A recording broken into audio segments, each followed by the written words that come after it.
Hey people, welcome to Accidental Gods, to the podcast where we believe that another world is still possible, and that if we all work together, there is time to create the future that we would be proud to leave to the generations that come after us. I'm Amanda Scott, your host in this journey into possibility, and this week I'm talking to someone I met on last year's Thrutopia Masterclass, someone who came along to share and experience and explore the ideas of how we can write that future that we would be proud to leave behind. Elisa Rathje is an artist, a filmmaker, a podcaster, a writer, an unschooling parent, and a homesteader whose life is an expression of her philosophy that we need to live closer to and in harmony with the land. And if that doesn't sound right up the Accidental Gods street, I don't know what does. Elisa and her family farm 1.5 acres on Saltspring Island off the west coast of Canada, between Vancouver and Vancouver Island. And that's where she makes her AppleTurnover TV channel for YouTube, with short films showing the ways she's rediscovering, or in some cases creating new, ways to grow and thrive on and with the land. We've had some fairly hardcore conversations recently on the podcast, and I thought it was time for something inspiring, less of how we fix the broken structure at national level, and more how we can each live different lives, tell ourselves different stories of who we are and how we are and why we are doing what we're doing. Get into the detail of composting toilets and community buses, and how to keep chickens and geese, and sort the water when it floods. All the things that we are really going to need to learn or relearn or otherwise bring into being as we shift forward into the small farm future that Chris Smage was talking about last week. So this is a truly regenerative episode about regenerating our souls as we heal the land. People of the podcast, please welcome Elisa Rathje, creator of AppleTurnover TV. Elisa, welcome to the Accidental Gods podcast. It's a real delight to be talking to you all the way from the far west coast of North America. I can't remember where you are. Tell me where you're based. I'm on Saltspring Island, so it's right over the west coast, southwest coast, so it's called the Salish Sea, and it's between Vancouver and Victoria, if you know those cities. Brilliant. It sounds really idyllic. And having watched little bits of AppleTurnover TV, it looks really idyllic. I imagine that when the storms are coming in off the sea, it's probably slightly less idyllic. Did you grow up there?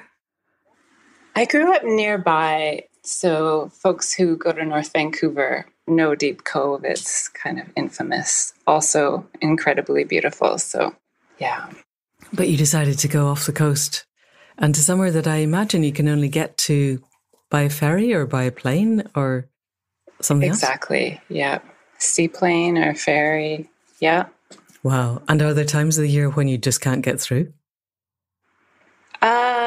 It happens. It does happen, especially if you want a plane. Like that's super dodgy many times of year. But the ferries are, gigantic beasts that generally run. It's actually just harder now because they're having trouble staffing. Like every other place in the world is having trouble staffing everything. Right. Wow. So there's been some limits. Yeah. Okay. We might get to that. Predatory capitalism dying as we speak. But let's start with something lighter and easier. Amongst the many things that you do, you are the creator of AppleTurnover TV. So talk us in a little bit to the philosophy behind that and behind the way that you live, so that we can see how it arose, why it arose, and then we can go through how you are living and what you're doing. Yeah, so I'm not a first generation farming family kind of. It wasn't continuous. It got dropped for a couple of generations. So this is patching together knowledge, which is really that reconnecting to traditional skills is where this came from. And I mean, I'm an artist, and I've always allowed the idea to take precedence, and I will learn what I need to learn to make the project. And so that kind of followed through. We moved to England at one point. My family, we've got 2 kids, and my partner's English. So we moved to London and then ended up in the countryside in Sussex. And we never looked back. I think London met so many city needs that no city would do after that anyway. And what we were longing for just, I think it started with food. So many things start with food. And we wanted, fell in love with chickens, and we had a garden, and it just, I don't know how it was, but it was like arriving in England and the deep history that I was connecting to there. I started studying, and, it was the world of blogging. And at that moment, this is over a decade ago. And so I was writing about traditional skills, and right. I would just get people to teach me how to make cheese, and how I learned to forage for elderflower and make wine and everything else. And I was learning just every skill around every part of how we live. I love learning how things are made and bringing it home into our own hands. And I didn't really understand at the time, but now I can see that those traditional skills, they are a way of deindustrializing. It's relocalizing in your own life. Yes. And so I didn't really understand until we'd come back we lived on a lake in Vancouver Island for a while, and that's where we first got chickens, and we were really growing things and starting to get into permaculture. We lived near an amazing permaculture farm, and just, absorbing it all, and at the same time really dawning on us how intense the converging crises are. So, finding this place, it's like 1.5 acres, and it was built by people who knew they wanted to homestead. So they really put everything in place. Actually, this whole area was apple orchard from like Victoria, and I've got some Victorian trees here, 1800s. And wow. And so everyone who's lived here, artists, and there was a Mennonite carpenter, a painter, everyone has just layered on more of just, it's not self-sufficiency, it is community sufficiency, but it is having what you need right here. And so you can see it in how the buildings are made, and you can see it in what plants are here, and just the structures for living: root cellar, pond, studio, woodshed. So just to go back in a little bit of the history of the island itself, was it inhabited before the white invasion? Yes. Were there indigenous peoples there? Yeah, this is a really important island because it is between the really major island. It's not as big as England, but it's a very big island, Vancouver Island, and the mainland. And so my understanding, I am on land that is unceded. It's the Hamilkamina and Senkotan speaking peoples. And we say that it seems quite wide, and it is, because lots of different groups did use and still do use this land. And it was often a stopover, and you would stop. And the story that I was told by an elder is, there's lots of burial sites here and middens. It was somewhere where you stopped and feasted before you would paddle your boat onward. And what kind of distances are we talking then between the mainland, you and Vancouver Island? How long to paddle a boat? I'm totally hopeless with that. I wouldn't even know. The ferry, gas-powered, massive ferry, which I imagine is kind of slower. To get to the mainland, that's an hour and a bit, an hour and 15. So it's major. Okay, but it's not weeks. It's maybe a day's paddling if you're in a canoe, max. With a bunch of strong fellows. Strong paddlers. And then to get to Vancouver Island, how long does that take? Oh, it wouldn't be long at all. Like there's a 15-minute ferry, and I think they can speed up. I heard someone said their mother was in labor and suddenly that ferry could go really fast, but they're being a bit more efficient, going like 20 minutes to get over. Wow. Okay, so it's easy. You can see then. You can presumably see the mainland and see Vancouver Island from where you are. You can't see the mainland. Well, I guess you can maybe see some mountains from certain perspectives, but you can certainly see Vancouver Island, and now and then someone has this mad idea about a bridge. Please don't do that. No, they did a bridge to Skye. It's a horrible, horrible thing. No, don't do it. It'll destroy everything. Also, nowadays, there probably aren't the materials left anymore to do it, so let's not go there. It's absurd. And what's the ocean going to do to it? Yes, quite. The whole thing is crazy. But let's come back to, I'm developing an image of an island that I still don't know how big it is. Tell us in a minute how big it is. But it's a community of artists and creators and self-sufficient people. Could the whole island be self-sufficient, do you think? If something happened and you were cut off, would you all be able to survive there? In theory. We totally could, in theory. Like, we are 80 square kilometers, and there's 12,000 permanent residents, and we expand to 20,000 or more in the summer. So this is a lot of summer residencies. Now, we have this fascinating history of African American slaves who were freed, who came up here.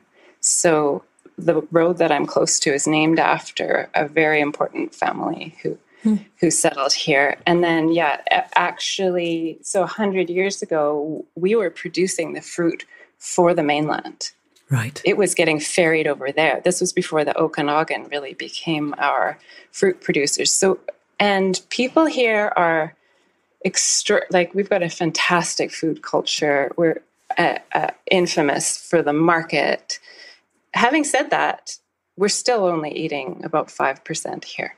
And we're importing an absolute ton. And most people shop at the grocer. Most people do not shop at the farmer's market. There's a lot of CSAs, and there's more and more farming. But this is also it's a very expensive part of the world. And we have seen our property taxes triple in the 7 years that we've been here.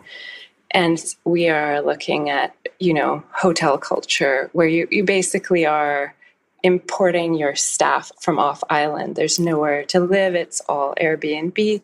It's the same it's basically take London and make it a tiny little island. Same problems. A lot of people slightly from less Vancouver pushed out from the...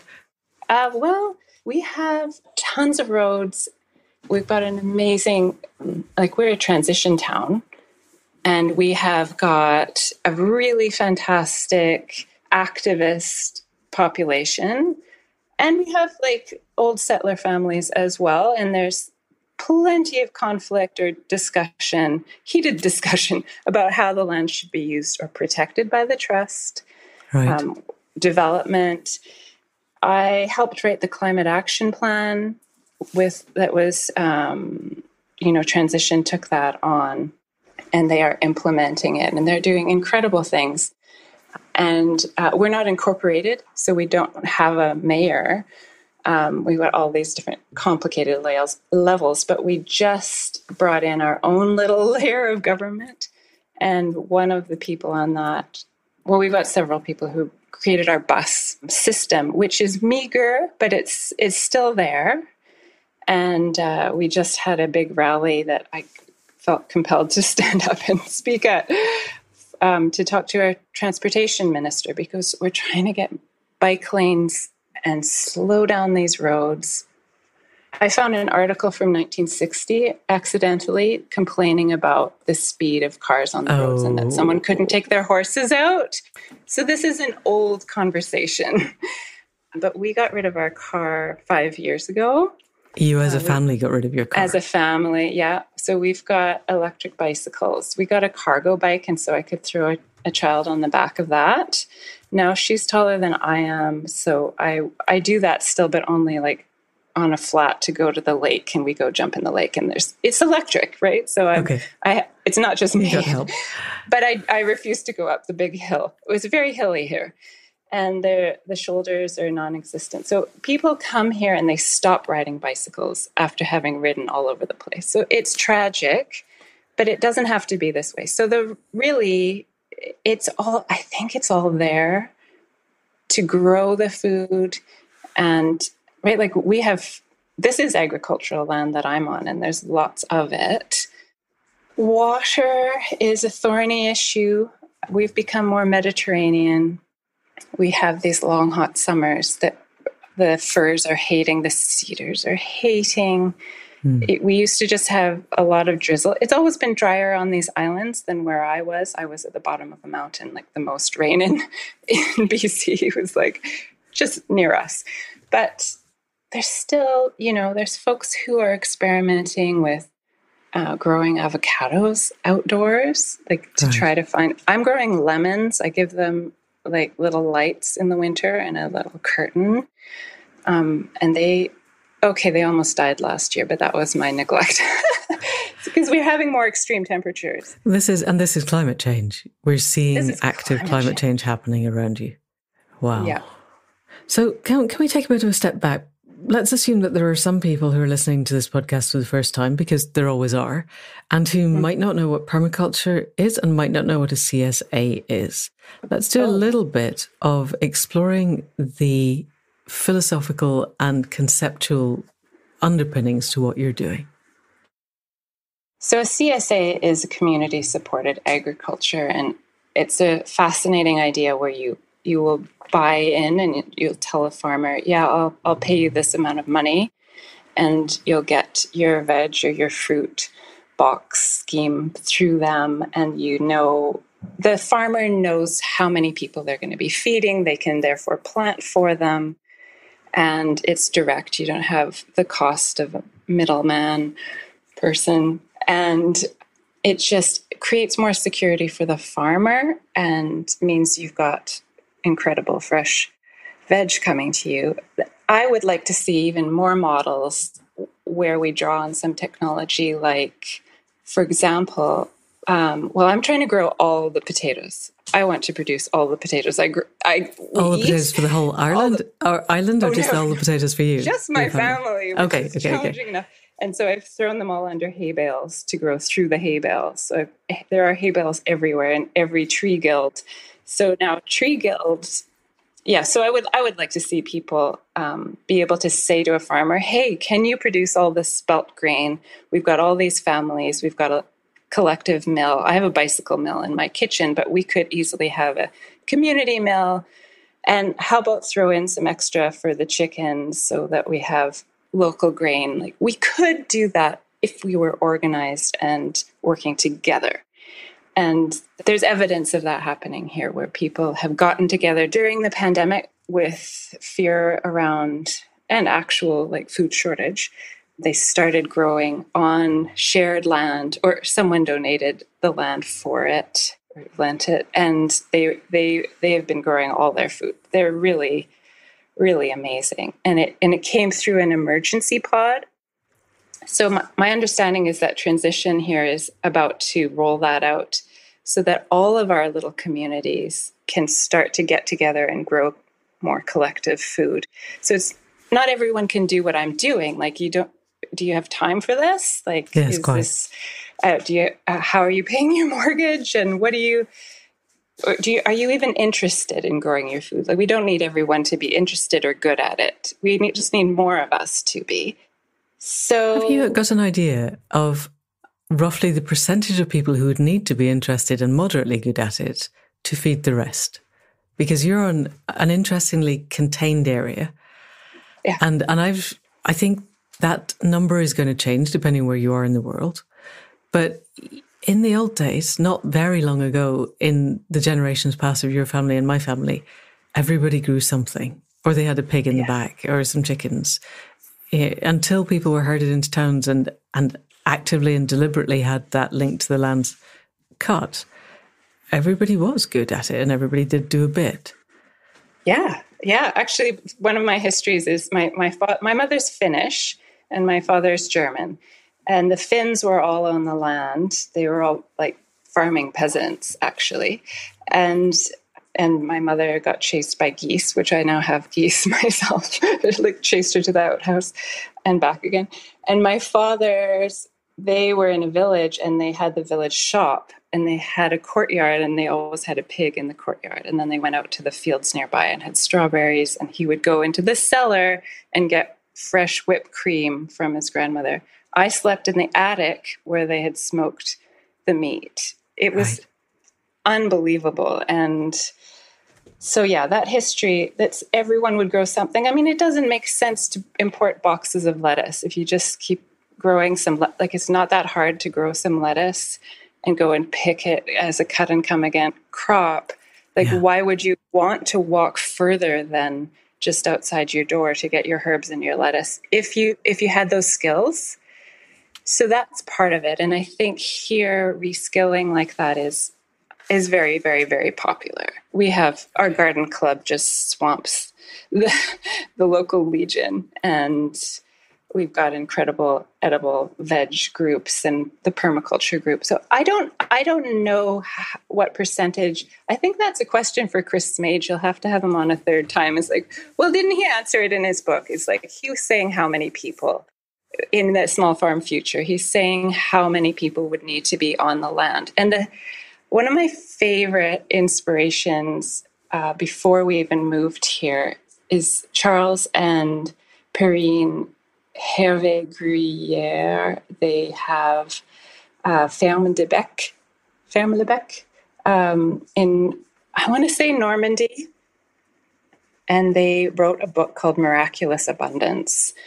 And I totally stole the image on the front of their book is of a shot from the air of their beautifully laid out garden. Like it's it's like a little half wheel, or maybe it's a full wheel. Anyway, I had room for a half wheel. And so I designed one of my veg gardens based on that. I've just made them raised beds because life wasn't working. Couch grass was invading and my brain just needed more order.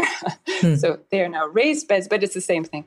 Anyway, they set about proving how much food could be grown without fossil fuels, without machines, like without, right? And they love hand labor. Like Charles is after my own heart. He's there with his horses and he's there with his like hand tools. Because we moved in here, there was a ride-on mower, and they'd kept the grass within half an inch of its life. And the fleas, oh my God, the fleas were awful, my poor cat. And because there's no spiders if there's no grass. Because there was no insects, no life, right. Yeah, yes. And so we instantly sold the ride-on mower, and I didn't know what the hell I was doing, but my neighbor gave me a scythe. And so I figured out how to. And you didn't cut your legs off, so that was a good start. 40-year-old. There was a shoe with a cut in it, and I was like, "Oh, I guess I probably sliced into my shoe. I didn't even notice." So I learned to use a scythe, but honestly, I rarely get it out now because the goats and the chickens and the ducks and the geese, especially the geese, they are mowing machines. Yeah. And there's a certain kind of happiness when they pick the grass out from between something. You're like, thank you. And they're not eating all your vegetables. Because we've had the conversation about geese here a lot. Partly we don't have any water, so I'm going, no, we can't. And I think they'll eat everything. How do you get them off? Okay, well, they won't eat everything. They harassed my lavender. That was really weird. I'm like, why are you... They tend to worry things. They worried a piece of my house off. It's like, what are you doing? But I do a lot of fencing, and I've just been learning to use more materials from the land here to make simpler fences and weaving things. And someone planted a whack of bamboo. You can see in the films, like it's insanity how much timber bamboo on chicken manure is like crack cocaine for like an extra 6 feet. And so learning to use the fiber on this land is really interesting, but I do fence everything away from my chickens. But you so just I'm said about increasingly these making these tree picking fields. things. When they pick things, how are they? So they're not picking between your lettuces, I'm guessing, because I think they'd eat the Not lettuce between before the the grass. lettuces. No, if I let them, they would have the lettuces. But they're going, like, there's a lot of kind of what in permaculture you'd call a food forest. And that's just about wonderful layering, right? So you've got all the different levels. So you might have a herbaceous layer. So they're not into, a lot of herbs are strong flavors and they don't want that. So they'll be picking the grass out from around the herbs. I mean, I don't let them walk where I'm eating something. Like I don't have to clean it like that. But above that, say you've got like some nitrogen fixing berries, like a gumi or these kinds of shrub layer, and then you go up to a tree layer. So they're mowing around my apples because these are, cider apples, all kinds of apples, orchards here. And so they're mowing there. And then above that is like a walnut. And then you might have vines coming up, like the grapevine film. The grape house is gone. Like you can't see it now. It's just a vine. At this time of year, that's all there is a grapevine. Okay, so that's a very different climate to here. I had pinned you as being sort of like here, but I doubt we'd get grapevines to grow outside. Let's take a wee step back. How long ago did you establish this food forest? You've got walnuts. I'm guessing that wasn't your generation that planted those. So in a minute, I want to look at the food forests and how you managed to establish that in 7 years, or whether it was already there when you got there. But before we get to that, for people who don't know, can you tell us what permaculture is, what the philosophy behind it is, and then how you have applied it on your acre and a half? Yeah, so permaculture is, some people express it as an ecological design. So people often understand permaculture as being a bit like organic gardening, but it is actually a structure for design. And so it has several principles that David Holmgren and Bill Mollison originally laid out. And they were drawing on Australian Indigenous culture and their own backgrounds in forestry and biology. And so they came up with a set of principles, and so this is what I'm drawing on. I wouldn't say that permaculture is the only aspect of how I'm working. And I think regenerative agriculture is very much drawing on that, drawing on all the indigenous ways of working with the patterns of nature. And so for me, I think the philosophy is like looking at what patterns are functioning in a healthy ecosystem and applying that. And you don't have to be applying that to a garden. I think that it appealed to me actually because I came out of this, first of all, as an artist, it appealed to me because the design sense is so strong to say, for example, observe and interact is a principle. So you're not just like going in there and doing stuff to a space or a life or a business or whatever. You're paying attention and you're spending time with the space. So in this case, I was spending time with a little bit of land that actually other people had already done. Many, many layers of people had already done so much. And to see, like, where's the sun? How is it moving? How is the building oriented? You know, how cold are we at this time of year? Do we need a fire? Where's our wood going to come from? Where do we store it? How is the water moving on the property?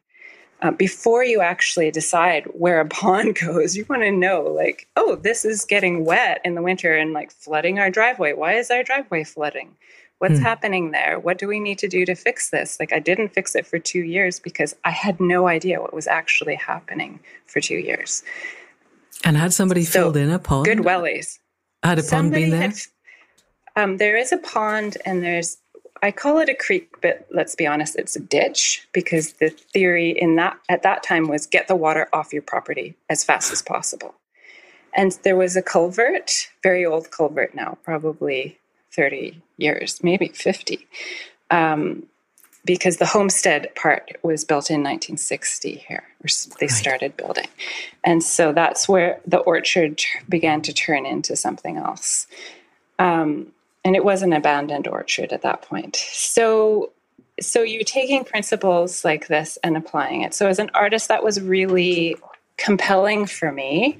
And then I also, I had a child quite young. We had our first child when I was 24. Everyone regarded me like I was a teenage pregnancy, because in those days, nobody was having kids. Like, it wasn't until I was 30 that everyone suddenly had kids, and now it's even later. And what happened with us is that we just lucked out. My dear roommate, an artist, told me about midwifery, and it was like it's just set something in motion, right? Because midwifery is that thing again. It's taking into your own hands, taking back that power of, and trusting the body, trusting in the patterns of nature and old wisdom. And so that integration then really naturally kind of followed along into attachment parenting, which was fascinating because my art practice was all about connection and intimacy. I was making these films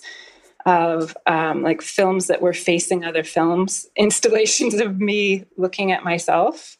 Or I once turned a gallery into a video store where you could rent videos of me like washing my face or brushing my teeth just on a loop. So you're just spending time with that intimate and regarding the camera as if it were a mirror in that case. And so I was playing with connection, and and so I encountered Winnicott and Bowlby, who are like British attachment theorists. But then I encountered Neufeld, who's in Vancouver, actually, at the time I met him. And so attachment parenting is that same pattern again. It's like trusting your child that their needs can be met and the needs will go away when they are met. You don't need to force them to be independent. You actually are maintaining an attachment. So, we had a family bed. I breastfed for as long as it was really needed, which turned out to be 3 or 4 years. Not like I was breastfeeding a baby, but just that kind of meeting needs in a mutual way. And, crazy stuff that people think is crazy even now, but everyone else all over the planet does, like infant pottying, where you're just paying attention to signals, natural signals, and taking your child to the loo when they need to go. And so I became so versed in reading those signals, the same way you read your dog's, your cat's signals when they're hungry. They're hungry. Or the puppy needs to go out. Yeah. Puppy needs to go out. And so our second child was born, and that morning I got up, took her to, the sink and made a little sound, and she had a wee. And she was like, thank you for listening. She stopped using diapers in bed. By the time she was 9 months old, we just stopped using them because she would wriggle if she needed to eat. If she didn't want to nurse, she clearly needed to go pee. So you just don't need diapers. Well, this sort of thing feels like, to me, the same thing as, okay, wait a minute. We have a water crisis on this island, but we don't need one.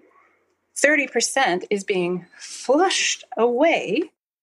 Actually, it's not being flushed away. It's actually sewage that they have to treat and deal with. And then we have a storm and it ends up in the ocean. It's revolting.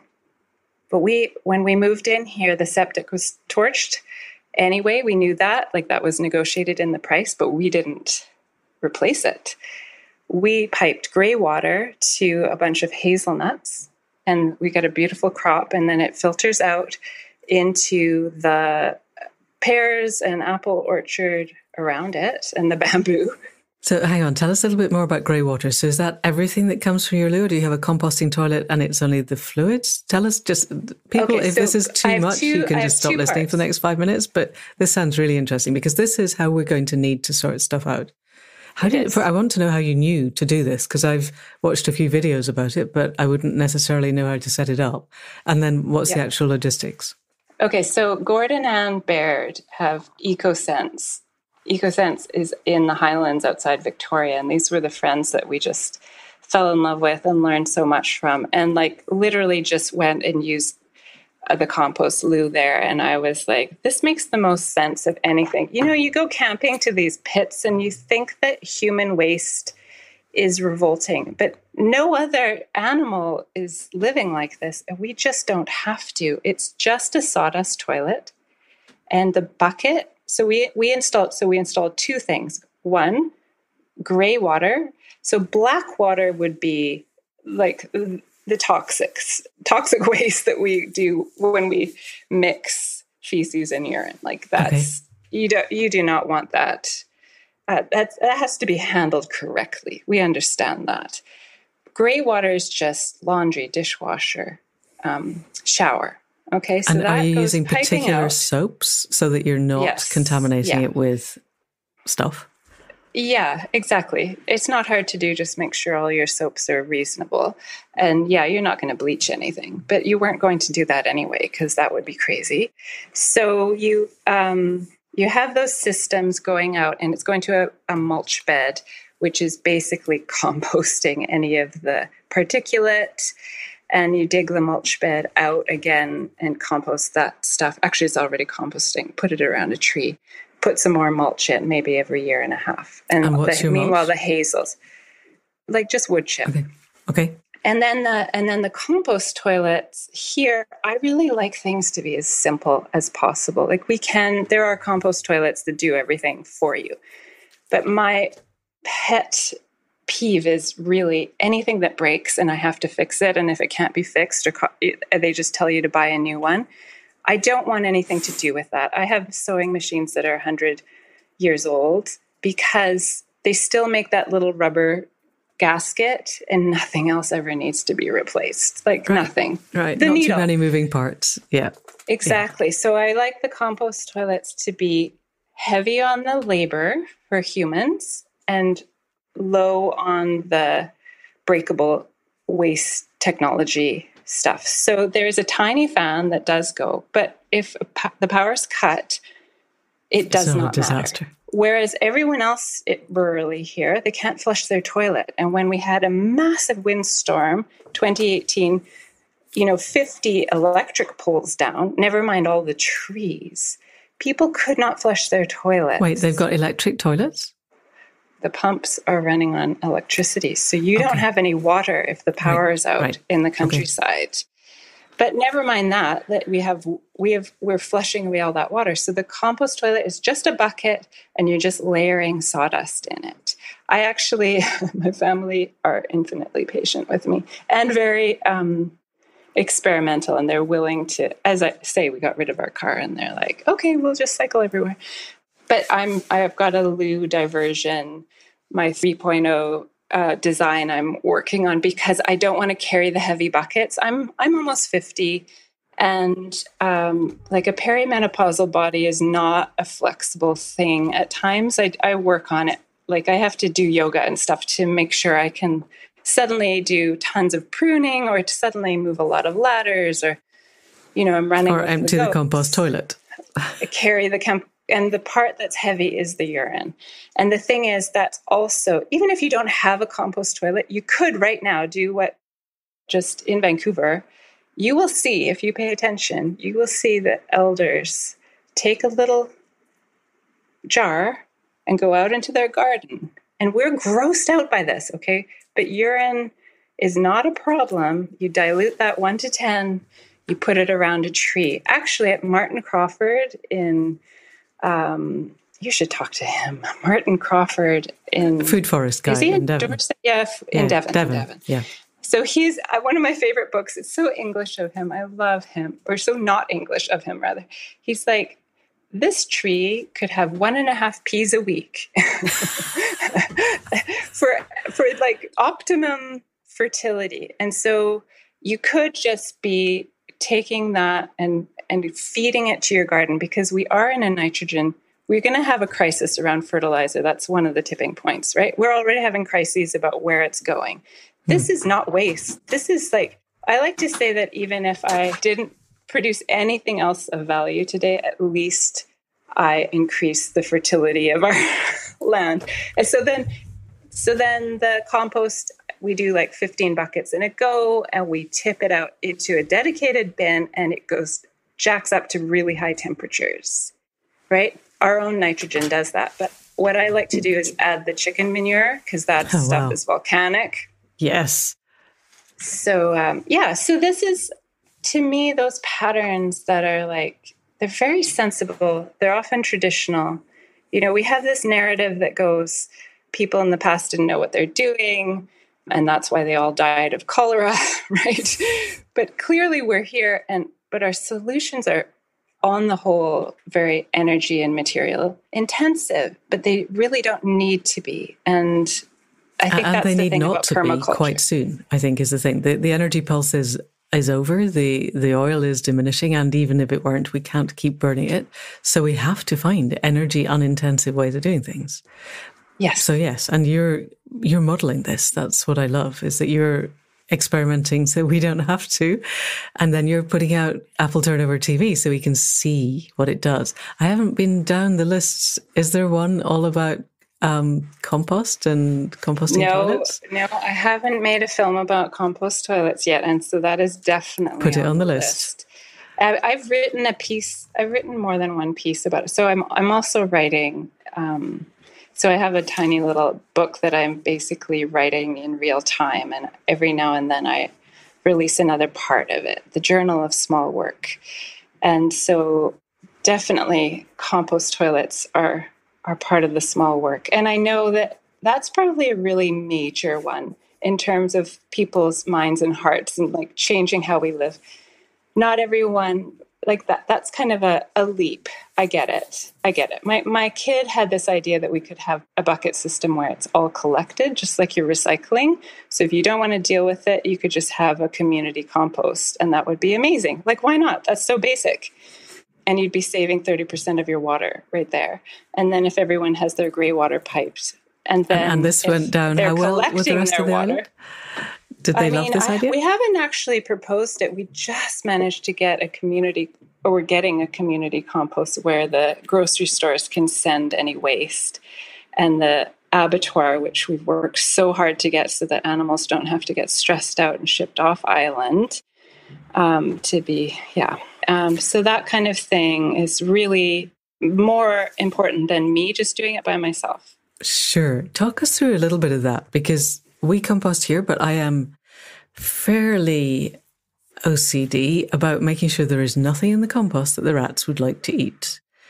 Partly because I have been in places where you lift up the lid of the compost and 7 generations of very fat and happy rats leap out, and I'm listening to you talking about the grocery stores and the abattoirs and thinking, oh, there's going to be some super happy rats. And I don't mind feeding the rats. I just would not like them, Okay, this compost system, this is state of the art. It's like a big, it's like, think cement truck turning. Okay. It's that kind of thing. You put stuff in, it keeps turning, it's generating beautiful about 70 soil. degrees. And okay. How do you keep the plastic out of it? Exactly. I don't know.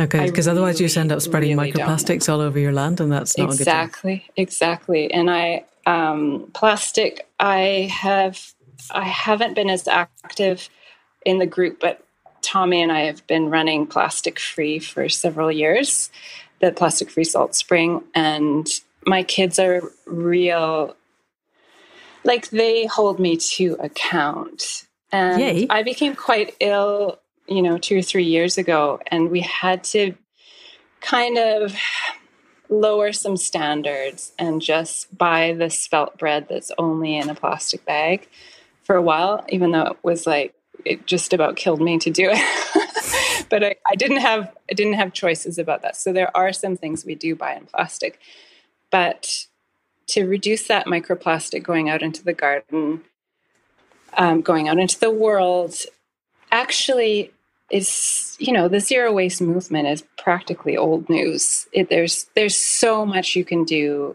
to live plastic free. And I think it's more appealing, say, than the compost toilets to start with something like that. But I think you start with whatever you feel drawn to. If you're excited about mending and learning alterations, or you want to learn, like, for example, I've got a fleece, I've got a spinning needle, I have a fleece, I know the name of the sheep whose fleece it is. Right. Like, that is local. That is local. And not so losing you're those spinning traditions. it to weave, or are you spinning it to knit with? Or I would knit with it or crochet, yeah. But weaving is compelling as well. My family, the Finns out east in Canada, they shared a loom, and that was a basic community thing you did. The Finns had one loom, and it went from house to house, and you would produce what you needed and pass it on. I think that's a great model. And so I think that's the same possibility for so many things that I'm just doing by myself, but we don't need to, like, we should be sharing those tools. We could use a lot less and not even blink if we're sharing. My neighbor's like, he's really into his traditional tools as well, and he has his post hole digger that he uses for all sorts of things.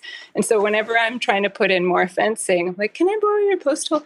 Really lovely old vintage. I love a good vintage tool, hand tool. And I can only ever use it for like 5 minutes before he needs it back for something else he's doing with it. That seems to be one of the issues with the community tool concept, is that so many people get very precious, even about their Black & Decker drill. Never mind their, beautiful vintage post hole digger. But there's things that you probably, if you really thought about it, you'd be like, do I really want my own wet dry vac, or do I just want to access one when I've had a flood go through my basement? Yeah. Right. Yeah, and actually, sure. when the flood went through my basement, it went through everyone else's basement too. And then there weren't enough to go around. And I was lucky to have my neighbor with his wet dry vac. Right. So yeah, community model, I think, is fantastic. And then I find it such a pleasure. Like a reel mower, you know what I mean by a reel mower? Like they spin, it's a spinning blade. Oh, yes, as opposed. And yes. you just push it. Just push it. Like that is I like my scythe, and I like the old school and really learning like that physical movement of how you're going to cut the grass and sharpening it and the sound of it and all of that. But a reel mower is also a thing of beauty. And I think that's the thing about all of this is when you actually like make your own pasta for the first time with your own eggs and you've milled the flour. I know it feels really far-fetched, but I don't think it really is. It's like freshly milled flour into handmade pasta that doesn't take as long as you thought to make and tastes like unbelievable. So, like, you realize, what this is like when you grow your first tomato and you just think, I've been eating a shadow of a tomato all this time and I had no idea. But I think that's the same when you take the cider pressings and you pop them in the chicken run with all kinds of leaves and hay. And you get amazing eggs. You get amazing eggs, but then you get the compost and it's like a chocolate cake in there, and you dig that out, put that on your garden, and then it goes crazy. Yeah. And then you've got the cider, and then you turn the cider into apple cider vinegar, and then you turn it into an oxymel with honey and fermenting like elderflower in it. Wow. Then you're talking. Like, this is like enormous pleasure. And I think that's the thing that we need to talk more about is actually taking a walk with my goats and seeing what they're eating and taking them to like the opportunistic blackberry to eat more of that. And they are so enjoying it. And then their milk is, again, like Technicolor milk. Like, you just can't believe this stuff exists. And making yogurt from that's like, you're alive in a whole other way. Yeah. Yeah, and you are alive in a whole other way because then your gut biome is alive in a whole other way. There was a really interesting article. Nature does a roundup of stuff that they think ordinary people will be interested in, and the top one that they put out last week was somebody had done a study between some forager hunter, still indigenous communities, peasant farmers in, I think, Mexico, and Californians. And orders of magnitude difference in the gut biome. And the Californians had the gut biome that was predominantly oxidative. I think, I can't remember, but it was genuinely, basically it was going to kill you much, much faster. And I imagine if we measured your gut biome, so the gut biome is the population of bacteria in your gut, it's a whole universe in there of things that are producing things that you need. And then you're putting that in the garden. Then you've got the composting toilets and you're getting all that back out again. So you're getting a really interesting virtuous cycle going. And I'm imagining with your food forest that you've got really, really deep roots by now. And so therefore you've got the mycorrhizal fungi going really deep as well. And you're bringing up minerals from way, way, way down. So I remember going to a course with Dan Kittredge a while ago, and he said that, vegans are having to take B12, and vegans should not have to be taking B12. It should be in everything they're eating. But because we do this kind of strip mining of the earth with our agriculture where the roots never go down, then they don't have that. So you must be, has anyone done any nutritional studies to see what's the difference between the nutritional density and capacity of the things that you're creating compared to the stuff that you buy in the supermarket? I know that would be fascinating. And I also wonder about bricks. Like people have these meters to test sugar levels. And I think what you're getting at is actually the point for me. Like, it's not just the pleasure of doing all that. It's actually that intense collaboration and that the pattern that is mutual and reciprocal, so that you're not thinking about how you thrive. You're thinking about the entire system and all aspects of it thriving, so that you're in collaboration with everything, and everything is becoming more diverse and more multiple relationships. And this is true whether you're attachment parenting or you're gardening or every part of it, right? We want to be making sure our air is getting cleaner and our water is getting cleaner and our soil is getting richer. And I think of that as the collaborative pattern. And I loved Eisenstein's "The more beautiful world we know is possible, our hearts know is possible." I think when I read that, it really resonated with what I had been writing about this, understanding the root. I think that's why I like the permaculture design, but I think we need to make sure we're comprehending the roots of what's going wrong and the roots of what's possible. So I read a book back in art school, Val Plumwood, Feminism and the Mastery of Nature. And it's like such a great basic text. She's actually Australian and into permaculture. She was also fought off crocodiles if she was out in the bush and needed to, survived it. I didn't know any of that at the time, but she wrote about the structures of our culture. And your podcast has laid this out beautifully already. So I really don't need to. But, she talked about how we polarize, how we then create hierarchy. So we say things are extremely different from each other. Men and women are extremely different. They have nothing in common. Black people and white people have nothing in common. Not just that, but there's hierarchy. Men are above women. And so we do that with everything. And as I've been writing about this, and the writing started when I moved here. I've always written, I've had a journal for decades, but I started writing in the mornings here. I was never an early bird, and I didn't write, not like that. So the writing just kind of emerged from the walls and the land. And I think the writing is looking at this, because I think what Val Plumwood was expressing is the competitive, the conquering pattern. And I see that everywhere you see our converging crises, I think underneath it you can see the competitive patterns. So the competitive pattern, if I'd raised my children like that, I would have had them cry it out. That's my earliest memory, myself crying it out. No one's coming. You're on your own. Your emotions need to just be put away. And attachment is not dependable. You are independent and you've got to just do for yourself. And then in school, we look at that, and like I unschooled my kids to preserve the attachment to themselves and their own intrinsic wisdom that we all have. We're not buckets to be filled. We were good enough the moment we were born. And you can meet people who have no education, but they are very wise. And that is because life is enough to teach you. You don't actually need the PhD.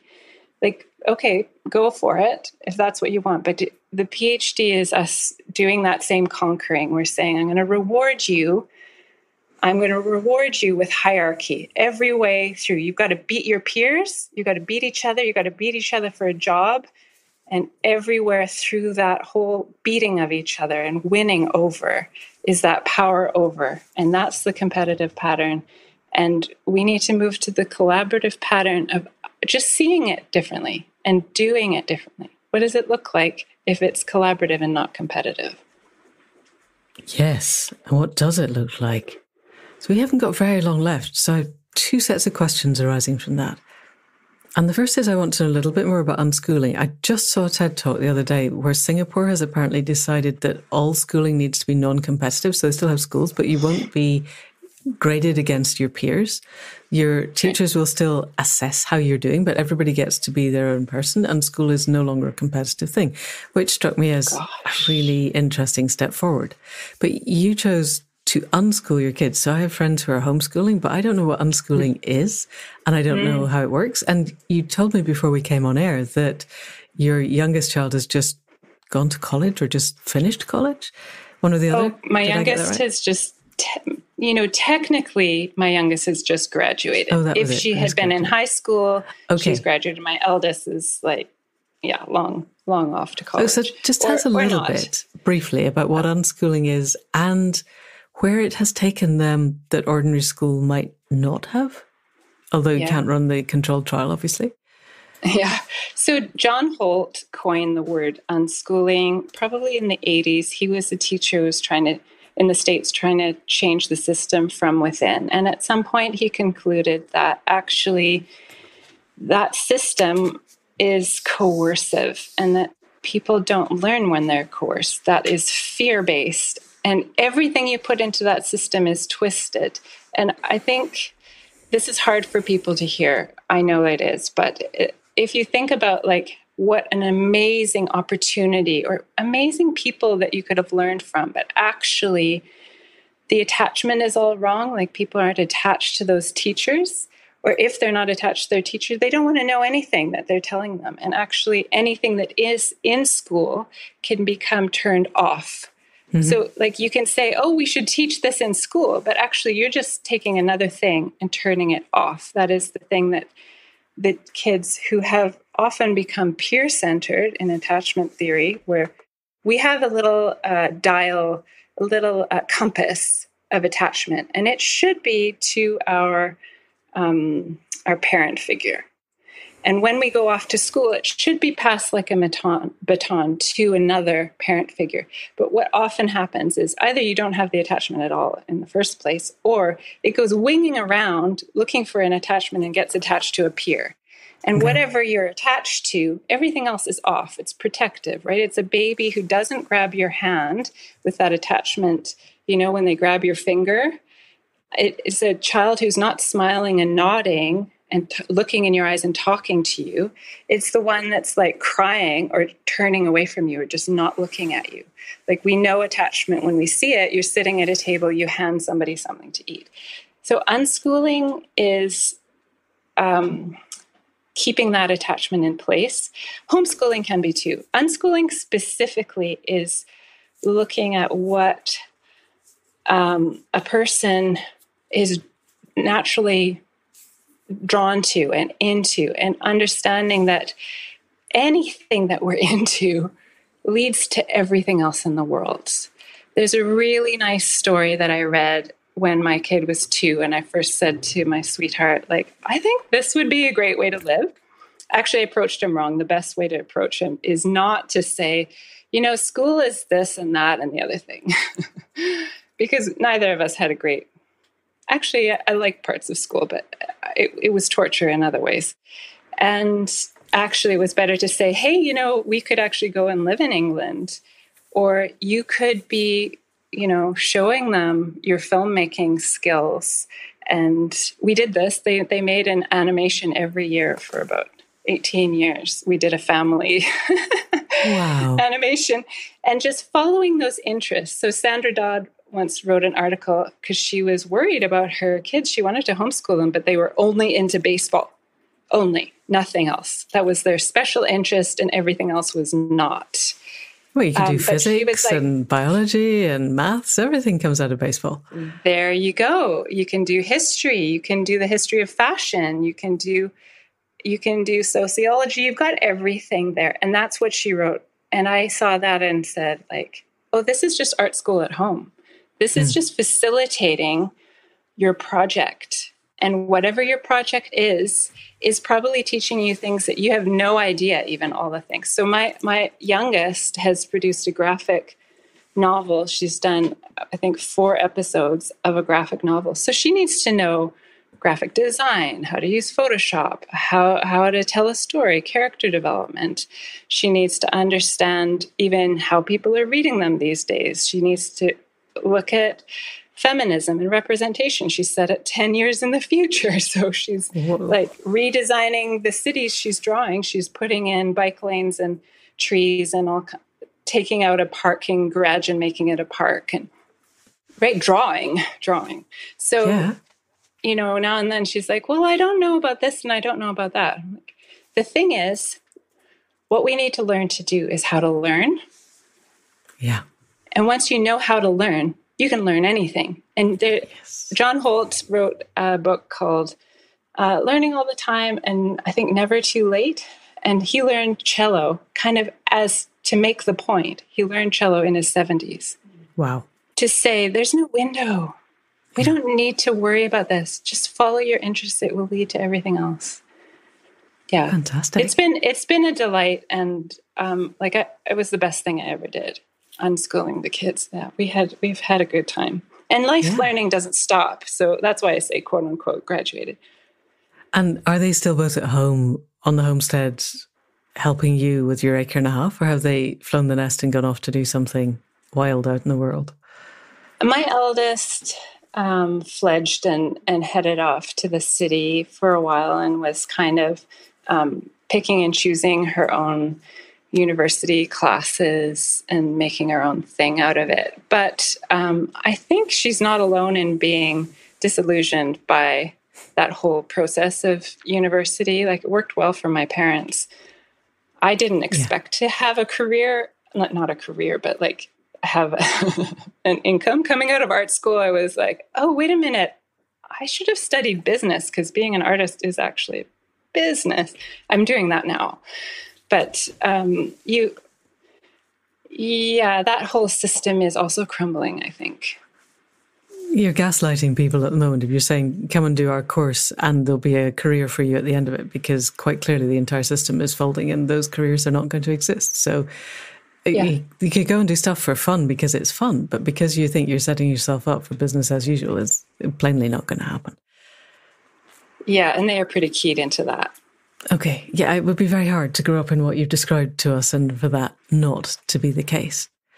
If you were to look 10 years ahead, if your whole island made good choices and there was minimal conflict, and let's assume that the climate stays more or less as it is, where do you think you would be as a collective, as a community, and individually?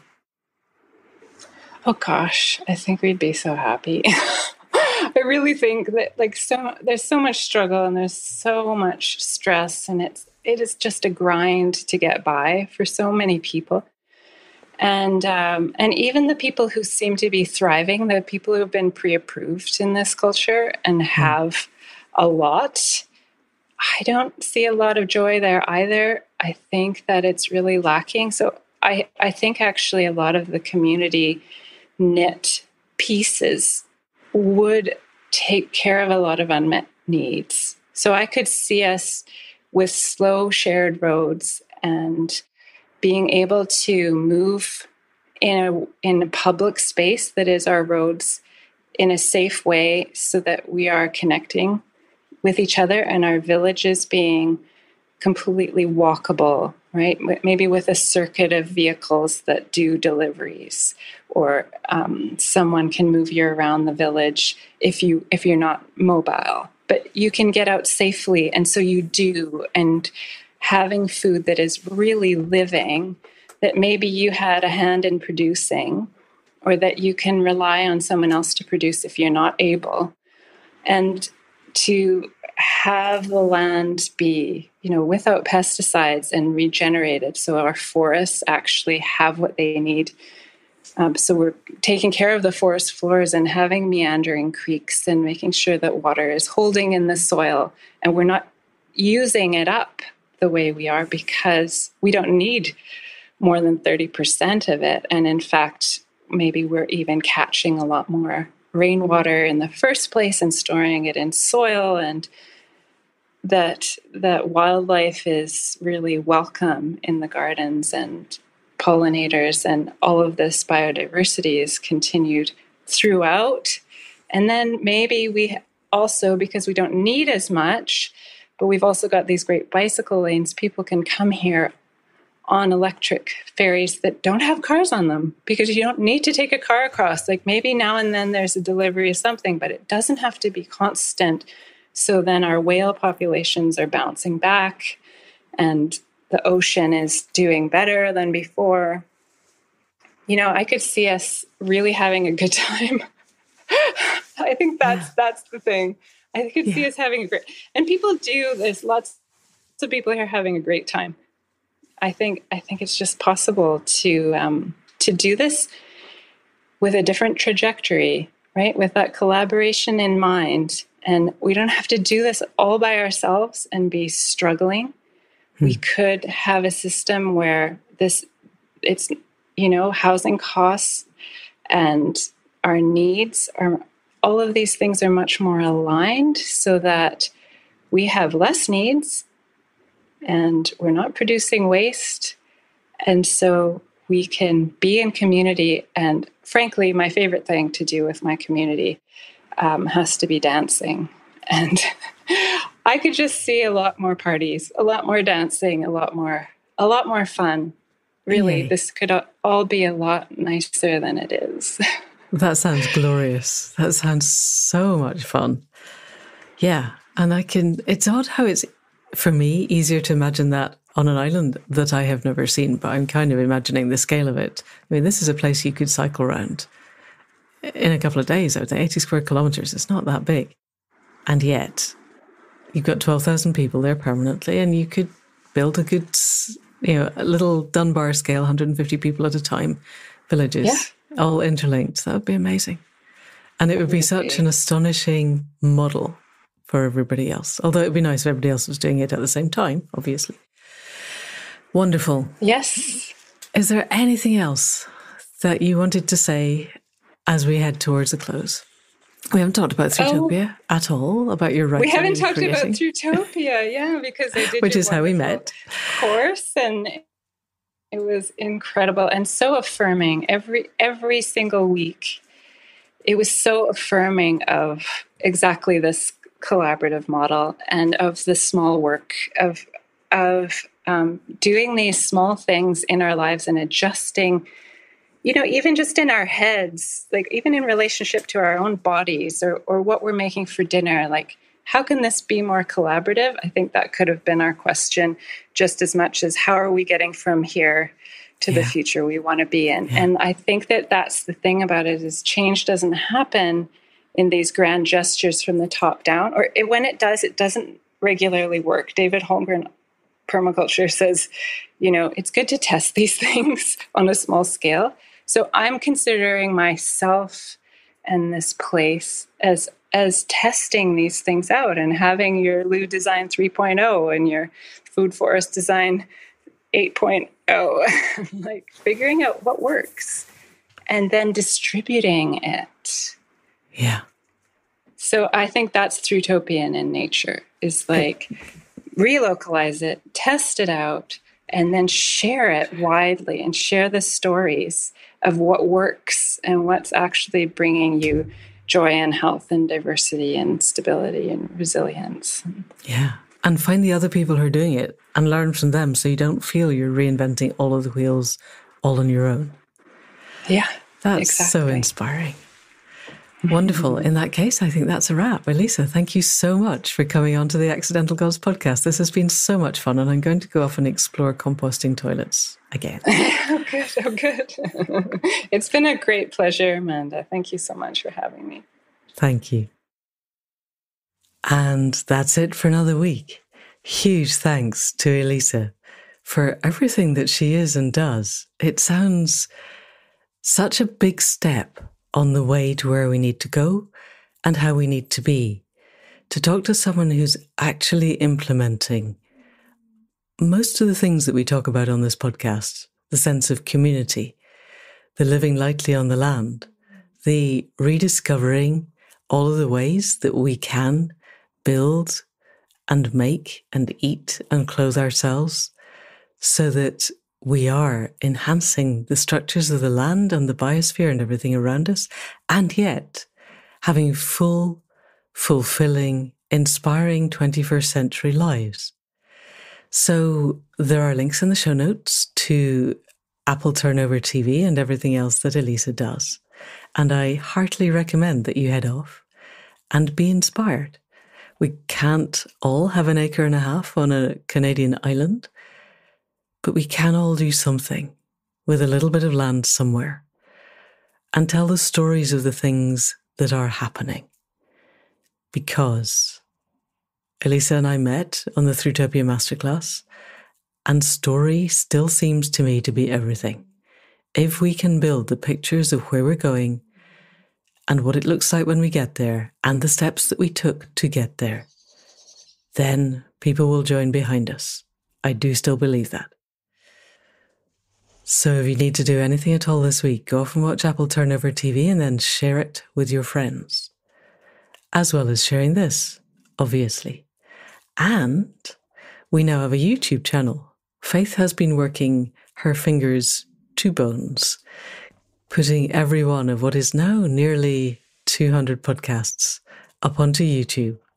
So if YouTube is more your thing, or if you know somebody else where YouTube is more their thing, then please go and listen, share, do whatever YouTubey things you do.